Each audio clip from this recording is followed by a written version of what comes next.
संजय लीला बंसाली की नेटफ्लिक्स पर हीरा मंडी क्या रिलीज़ हुई कि यूँ लगता है कि लाहौर एक बार से पूरी दुनिया की ख़बरों का मरकज़ बन गया। जब मैं पूरी दुनिया की ख़बरों का मरकज़ कहता हूँ तो मेरी मुराद ये है कि शोबिज़ में जो भी एक बड़ा मार्का वजूद में आता है वो ख़बरों का एक रेला भी अपने साथ लाता है।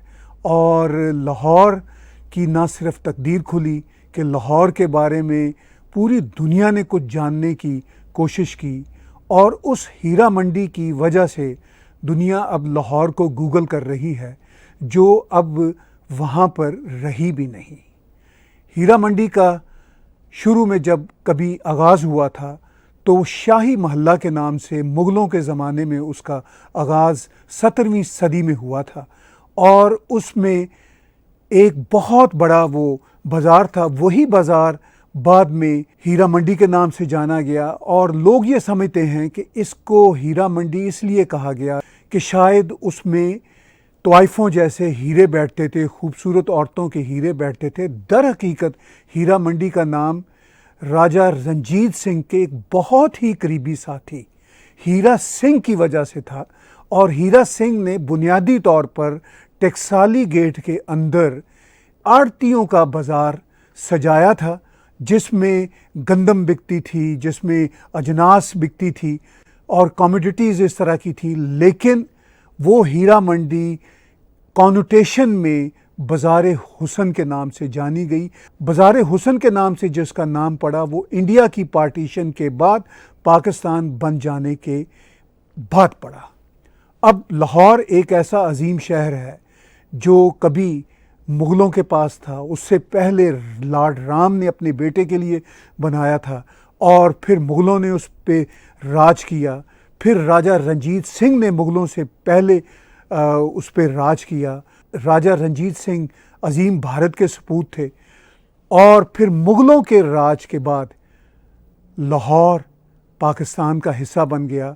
तो शहर एक ही रहा, उसकी कई रजीम्स रहीं, कई देश रहे, लेकिन शहर एक ही रहा। इसी तरह उस शहर की हीरा मंडी जो शाही महल्ला थी, फिर वो हीरा मंडी बनी, फिर वो रेड लाइट एरिया अंग्रेज़ों ने उसका नाम दिया, और फिर बाज़ार हुसन का नाम पड़ा पार्टीशन के बाद। अब मैं अपने व्यूअर्स को ये भी आज बताना चाहूँगा कि इत्तफाक की बात है कि मैं उसी हीरा मंडी से 1 किलोमीटर के फासले पे रंग महल के इलाके में रहा करता था।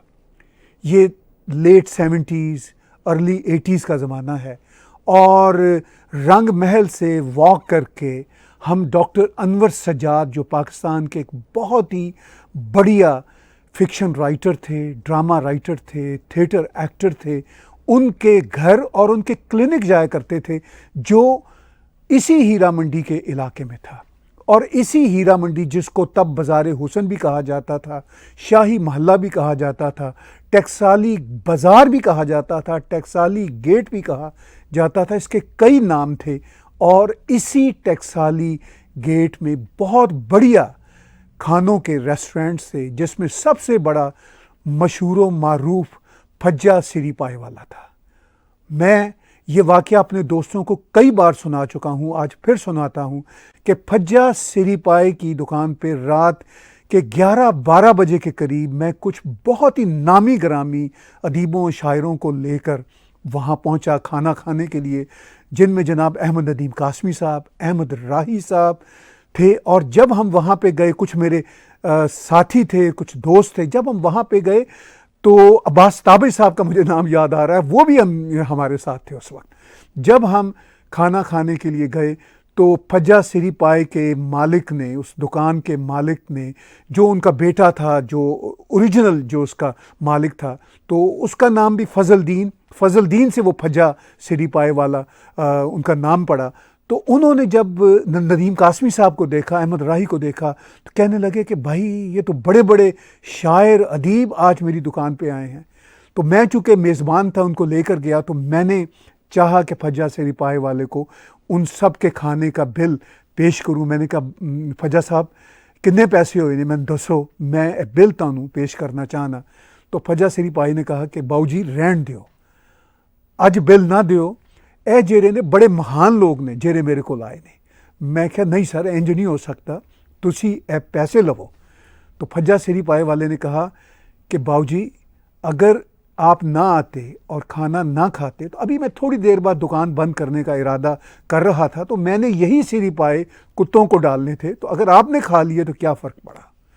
तो उसने बेचारे ने अपने लिहाज से, अपने अंदाज में एक कर्टसी शो की। इसमें उसकी मौकरी करना मकसूद नहीं था, मगर यही अंदाज था लाहौर के अंदर रहने वाले लोगों का।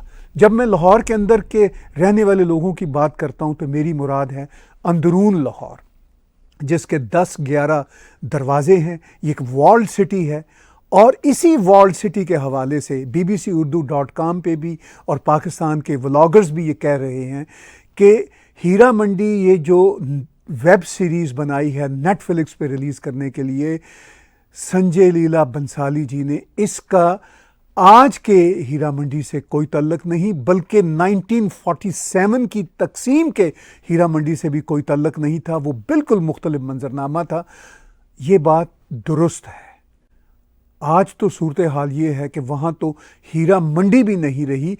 जिस हीरा सिंह के नाम पर वो मंडी थी और बुनियादी तौर पर ये मंडी आड़तियों की मंडी थी, वो भी नहीं रहे। और टकसाली गेट के अंदर बताया जाता है पाकिस्तान के बनने के बाद भी जो अंग्रेज़ों ने सिक्के बनाने के लिए एक कारखाना लगाया था, करेंसी छापने के लिए जो कारखाना लगाया था, वो भी नहीं रहा। और संजय लीला बंसाली जी ने जो ये वेब सीरीज़ बनाई है, ये असल में आई कैंडी है। ये उस रियलिस्टिक सूरत हाल की अक्कासी नहीं करती। ये जो मुग़लों के ज़माने का 17वीं सदी का शाही महल्ला था, ये उसकी थोड़ी बहुत अक्कासी कर सकता है। उस ज़माने में हो सकता है लाहौर ऐसा हो, हम इमेजिन कर सकते हैं। और जो पेंटर्स हैं बड़े बड़े, जिन्होंने उस वक्त के लाहौर को पेंट किया था, वो उसके करीब है जो संजय लीला बंसाली ने अपनी फिल्म में दिखाया है। मगर बुनियादी तौर पर ये एक ऐसा नेटफ्लिक्स का सीरीज़ है जिसके बारे में संजय लीला का ख़ुद कहना है कि ये बुनियादी तौर पर 3-4 फिल्में हैं, क्योंकि 8 एपिसोड्स पे मुश्तमिल ये जो शो है, ये वाकई ही 3-4 फिल्मों के हवाले से या 3-4 फिल्मों से भारी है। ख़ुद उनका ये कहना है संजय लीला जी का कि अब वो अगर ऐसा सीरीज़ बनाना चाहें या ऐसी प्रोडक्शन करना चाहें तो वो नहीं कर सकते, और कोई भी शायद करना चाहे तो नहीं कर सकता। मैं इस पर यह कहूँगा कि इसको किसी मुख्तलिफ अंदाज से कोई और बड़ा प्रोड्यूसर करना चाहे एक डिफरेंट कॉनोटेशन के साथ, तो वो यकीनी तौर पर एक डिफरेंट सेट के साथ ये प्रोडक्शन कर सकता है। संजय लीला बंसाली जी ने जितना काम कर लिया वो वाकई ही यादगार है, वो अपनी जगह पे बहुत इम्पॉर्टेंट है। अब इस सेट के हवाले से भी पाकिस्तान में बहुत सारी पहले बातें हुई कि ये जो सेट है ये आगरा के किसी जगह पे बनाया गया। हालांकि ये सेट संजय लीला बंसाली जी इसकी वजाहत कर भी चुके हैं और इसके जो सीन्स हैं उसमें बता चुके हैं कि ये सेट बॉम्बे के एक स्टूडियो में लगाया गया। बहुत महंगा सेट है, गालबन 3 एकड़ की जगह थी जिस पे ये सेट बनाया गया। और मैं इसको बड़ा एक स्मार्ट सेट कहता हूँ। जैसे एक बहुत बड़े थिएटर का सेट होता है, उसी तरह का ये सेट है जिसमें 3-4 ख़ास किस्म के घर हैं और उन्हीं घरों को फिल्माया गया है इस सेट में। इस सेट में कोई आउटडोर शूटिंग बहुत ज़्यादा नहीं है। आउटडोर शूटिंग जो है वो उसी सेट के इर्द गिर्द घूमती है, यानी आप उन कोठों से या उन शाही महलों से बाहर निकलते हैं तो 2-4 बाज़ार हैं, और इसीलिए ये सेट बहुत स्मार्ट सेट है। इसके लिए बहुत आउटडोर शूटिंग नहीं चाहिए थी। सारी शूटिंग 8 एपिसोड्स की शूटिंग इसी एक सेट में मुमकिन थी जो संजय लीला बंसाली ने करके दिखाई, बहुत ढंग के साथ, बहुत ही खूबसूरत, बहुत ही बढ़िया और हाई कॉस्ट सेट है। अब देखिए, संजय लीला बंसाली कोई मामूली प्रोड्यूसर डायरेक्टर नहीं है, बहुत बड़े, बहुत महान डायरेक्टर हैं और इनकी बहुत सारी कंट्रोवर्सीज भी रही हैं इनकी प्रोडक्शन के हवाले से, इनकी ज़ात के हवाले से मैं बात नहीं कर रहा। लेकिन यहाँ पे आज मैं अपने व्लॉग में एक नुक्ता भी उठाऊंगा, डिफरेंट नुक्ता। वो ये कि हीरा मंडी के हवाले से पाकिस्तान, आज के पाकिस्तान और पाकिस्तानियों के हवाले से संजय लीला बंसाली जो कहते हैं वो मैं थोड़ा आगे जाके बयान करूंगा और उसमें उनके कहने की क्या वजह है वो भी मैं एनालाइज करने की कोशिश करूंगा। लेकिन अभी मैं जिक्र कर रहा था कि एक महान डायरेक्टर हैं संजय लीला बंसाली जी। इनकी फिल्में अगर मैं याद करूं तो गालबन खामोशी या 1942 अ लव स्टोरी से लेके देवदास, गुजारिश, बाजीराव मस्तानी, फिर पद्मावती, ये बहुत मशहूर फिल्में रहीं। पद्मावती के हवाले से कुछ कंट्रोवर्सी भी रही। बहरहाल संजय लीला बंसाली खूबसूरत सेट लगाने के माहिर समझे जाते हैं। अपनी प्रोडक्शन में वो एक यूनिक डायरेक्टर, प्रोड्यूसर और क्रिएटिव हैं, इसमें कोई शक वाली बात नहीं और उन्होंने ये काम करके दिखाया। अब हीरा मंडी के हवाले से लाहौरियों का ये कहना एक सतह पे कि जी ये हीरा मंडी नंबर 1 ये तो रही नहीं, दूसरा जैसी भी थी या जैसी भी लोकेशन आज उसकी है वो संजय लीला बंसाली के सेट से उसका कोई लेना देना नहीं, ये बात बिल्कुल ठीक है। मगर मेरा ये मानना है कि संजय लीला बंसाली वो वाला लाहौर और वो वाली जो हीरा मंडी लाहौर में थी या जो है उसको दिखाना भी नहीं चाहते थे। वो अपनी क्रिएटिव मंडी दिखाना चाहते थे, मगर उस फज़ा को और उस ज़माने को ज़रूर अपने ज़हन में रखे हुए थे, जो उन्होंने काफ़ी हद तक इसमें दिखाया और दिखाने में कामयाब हुए, इसमें कोई शक वाली बात नहीं। अब जहाँ तक इस फिल्म में मोरालिटी की बात है, जो बातें इस फिल्म के स्क्रिप्ट में कही गई हैं या जो बातें हीरा मंडी के साथ मंसूब हैं, तो हमारा जो मशरकी मुआशरा है और ख़ास तौर पर पाकिस्तान का कन्फ्यूज़ मुआशरा, जिसमें एक ही वक्त में सब कुछ साथ साथ चल रहा होता है, रोज़े भी चल रहे होते हैं और बाज़ार हुसन जाने के जो हैं काम वो भी साथ साथ चल रहे होते हैं, मुजरे भी चल रहे होते हैं। पाकिस्तान जैसे कंफ्यूज मुआशरे में ये सब कुछ जो अमल है वो इस हीरा मंडी सीरीज़ में बहुत अच्छे तरीके से दिखाया गया, लिटरेरी एस्पेक्ट से, और जो उसका साइकोलॉजिकल उसका एनालिसिस हो सकता है वो भी इन बिटवीन द लाइंस इस स्क्रिप्ट ने किया। जहाँ तक मॉरलिटी की बातें हैं, वेस्टर्न वर्ल्ड बदल चुकी और जिस तरह के वहाँ पे पूरे के पूरे सीन हैं या जिस तरह हम इंसानों के मुआशरे में औरतों और मर्दों के ग्रुप हैं, दो ही तरह के हम इंसान हैं, मर्द औरत या फिर ट्रांसजेंडर्स, ये सारे के सारे ग्रुप एक ही इंसानी जिबल्लत के साथ अपनी ज़िंदगी गुजार रहे हैं। इनकी ह्यूमन इंस्टिंक्ट्स एक जैसी हैं। बदकिस्मती से पूरी दुनिया में, सिर्फ मशरकी मुआशरों में नहीं, पूरे इंसानी समाजों में औरत को एक्सप्लॉइट किया गया। हालांकि औरत के हवाले से जो सेक्स वर्कर का कॉन्सेप्ट है वो अब वेस्टर्न वर्ल्ड में मर्द का भी वही कॉन्सेप्ट है। लेकिन मैं आने वाले दिनों में कभी एक ऐसा व्लॉग करूँगा जिसमें मैं औरत और मर्द की सेक्सुअल एक्सप्लॉयटेशन से बाहर निकल के जो लिबरल या जो लिबरलाइज्ड किस्म की फिलॉसफी है या लिबरेट होने वाला जो मामला है उस पर बातचीत करूंगा। क्योंकि शाही महल्ले का भी कॉन्सेप्ट जब मुग़लों ने इसको इस्टेब्लिश किया तो वो यही था कि ये लिबरेटेड लोग थे।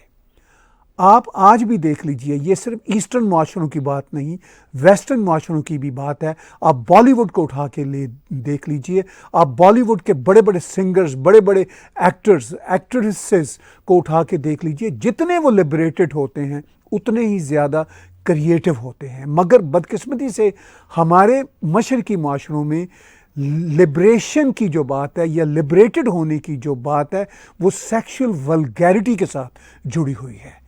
आप देख लीजिए, जितने बड़े बड़े पेंटर्स हैं, सिंगर्स हैं, म्यूजिशियंस हैं, क्रिएटिव लोग हैं, क्रिएटिव राइटर्स हैं, ये सब के सब बहुत लिबरेटेड लोग होते हैं। जब ये लिबरेटेड होते हैं तो ये सेक्सोलॉजी की दुनिया में भी या सेक्सुअल इश्यूज़ की दुनिया में भी उतने ही लिबरेटेड होते हैं। वो बहुत क्लोज तरीके से चीज़ों को ना देखते हैं ना जीते हैं।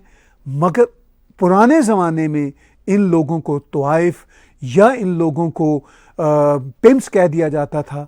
आज के ज़माने में ये बड़े बड़े आर्टिस्ट हैं और वेस्टर्न वर्ल्ड ने इस रियलिटी को कबूल कर लिया है, क्योंकि इनका सेक्सुअल लिबरेशन से कोई ताल्लुक नहीं, ये क्रिएटिव लिबरेशन का सारा मामला है।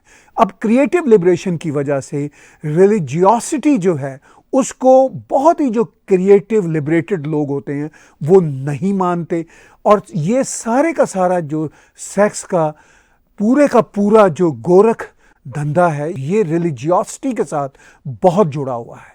ह्यूमन स्किन, मर्द की हो औरत की हो, वो एक टैबू बना हुआ है मुआशरों में, और ये टैबू मगरबी दुनिया में भी बहुत हद तक रहा, अब बहुत कम हो गया है, मगर मगरबी दुनिया में आज भी थोड़ा बहुत पाया जाता है, और मशरकी मुआशरों में आज भी ये काफ़ी हद तक पाया जाता है, बहुत ज़्यादा मुनाफकत की हद पर। वहाँ पे जो लिबरेशन है वो लोगों की पर्सनल लाइफ में तो होती है, मगर आइडियोलॉजिकल लाइफ पे या आइडियोलॉजिकल लाइफ पे वो बिल्कुल एग्जिस्ट नहीं करती। लोग उसी तरह मुनाफिक, हिपोक्रेट होते हैं, और ना वो समझ पाते हैं कि उनकी जो सेक्सुअल लिबरेशन है वो इनफैक्ट उनकी अय्याशी की इंस्टिंक्ट के साथ जुड़ी हुई है, उनकी क्रिएटिव लिबरेशन के साथ नहीं जुड़ी हुई। वो चूँकि मुनाफिकत के मुआशरों में रह रहे होते हैं, तो अभी भी हीरा मंडी को, बाज़ार हुसन को, इन सब को वो इंजॉय भी करते हैं और इन सब को नफ़रत की निगाह से भी देखते हैं। यही बात संजय लीला बंसाली ने अपने इस सीरीज़ में बताई और समझाई। मैं ये समझता हूँ कि हीरा मंडी के हवाले से संजय लीला बंसाली ने जो ये वेब सीरीज़ बनाई है वो बहुत ही खूबसूरत है। इसमें हिस्टोरिक मिस इंटरप्रिटेशन की बातें कर सकते हैं, लाहौर जैसा था वैसा इसमें पेंट नहीं किया गया उसकी बातें कर सकते हैं। मगर मैं ये समझता हूँ संजय जी यही चाहते थे कि वो एक आई कैंडी बनाएं और एक भरपूर फिल्म सीरीज़ बनाएं जो उन्होंने बना के दिखाई।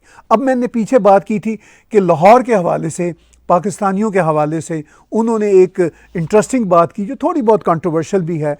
उसमें उन्होंने एक इंटरव्यू में कहा, There was so much love that I received from Pakistan. People waiting for it anxiously, waiting for this to be told. It is a peace that somehow brings us all together. When all India was one, it was undivided. These people belong to us as much as they belong to them. I think they belong to both of us, and both countries are showing a lot of love for finally the show being made. I still feel we are all one. I still feel that we are all connected in so many ways. There is a lot of love for people on both sides. Leave aside a few people would want to create issues, but those are not relevant. अब संजय लीला बंसाली जी ने अपने interview में ये जो प्यार की पींगें बढ़ाई हैं इस पे मैं थोड़ी सी ज़रूर कमेंट्री करना चाहूँगा। मैं मानता हूँ कि दोनों तरफ के जो लोग हैं वो लोग हैं, इंसान हैं, एक ही कल्चर के हैं और एक दूसरे के लिए वो प्यार भी रखते हैं, मगर ये प्यार सिर्फ आर्ट की हद तक है। अगर संजय लीला बंसाली जी ये समझते हैं, ख़ास तौर पर पाकिस्तान के हवाले से, लाहौरियों के हवाले से, पाकिस्तानियों के हवाले से, मैं ख़ुद पाकिस्तानी बैकग्राउंड से हूँ, मैंने पाकिस्तानी सिटीज़नशिप छोड़ दी इसलिए कि मैं अब सिर्फ़ और सिर्फ कैनेडियन हूँ, मैं अपने आप को भारतीय कहता हूँ, मगर मैं उस समाज को बहुत अच्छी तरह से जानता हूँ। उस समाज में आर्ट की हद तक एक दूसरे के लिए अप्रिसिएशन तो ज़रूर है।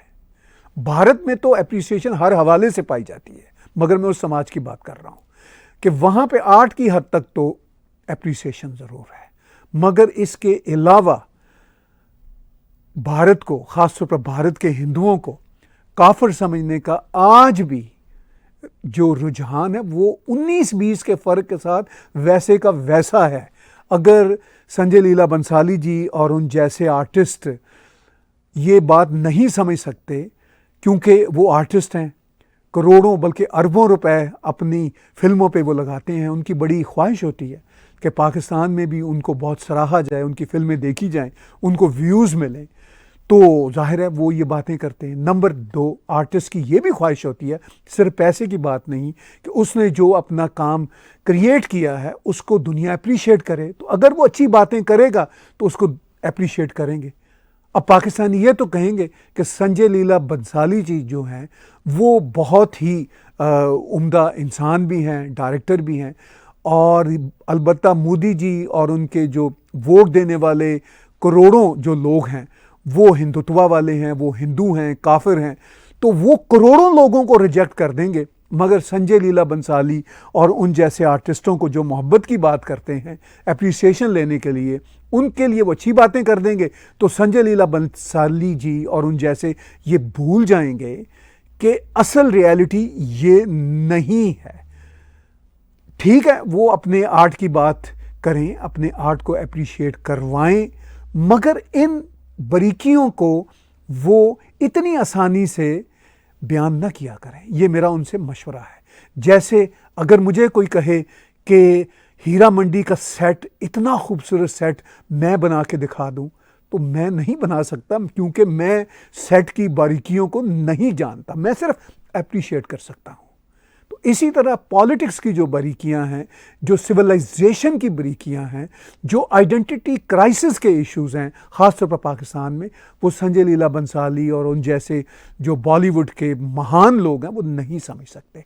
तो मैं ज़रूर आखिर में अपने व्लॉग में ये बात कहना चाहता था, और मैंने कह दी कि ये सिर्फ संजय लीला बंसाली का मामला नहीं, बड़े बड़े बॉलीवुड के अदाकारों का, हदायतकारों का ये मसला है, वो नहीं समझ पाते। खैर, ये सब बातचीत होती रहेगी। आने वाले दिनों में हीरा मंडी एक ऐसी वेब सीरीज़ है, फिल्म सीरीज़ है, जिस पे और भी मैं बात कर सकता हूँ। इसके कई एस्पेक्ट्स हैं, और ख़ास तौर पर जो क्रिएटिव लिबरेशन की बात है वो किस तरह सेक्सुअल लिबरेशन के साथ जुड़ी हुई है, ये एक अलग से फिलॉसफिकल डिबेट है। आने वाले दिनों में इस पे भी मैं कुछ व्लॉग करूँगा। आज की बातचीत मेरे साथ देखने सुनने का बहुत बहुत शुक्रिया। आप टैग टीवी के यूट्यूब चैनल को सब्सक्राइब कीजिए, और इसी चैनल पे डोनेट के बटन को क्लिक करके हमें कंट्रीब्यूट भी कर सकते हैं।